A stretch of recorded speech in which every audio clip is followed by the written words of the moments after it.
Ada, mao pay naaga, hayon na tanan. Magwaray usa ta dari ang dapita. Magpakaon usa ta sa aton junakis kay banging gutom na ni.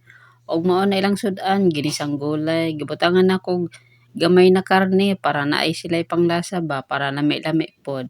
O mao nang kanon ni Kuya Kidi, medyo dagkag gulay. Kanon po ni Kylie, gamay la gulay kay di man na siya hilig og gulay.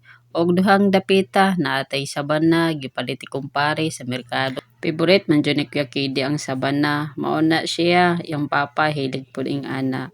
O di ang dapita, si Kylie namusgot na. Kay di man niya gusto ang sudan. O gabayng sudan lang akong gibutang siya ha. Kay kabalo ko, di siya mukaon og mga gulay. Iyang kaunong gulay, kalabasa, carrots, maulang jud na. O di ang dapita, si Kuya Kidi, kalami na siyang kaon. Subo ng subo, mahilig na siya sa gulay para makulay ang buhay. Ang buti na lang, wa nagmana sa ako. O siya na, diha lang usang dapita. Bye.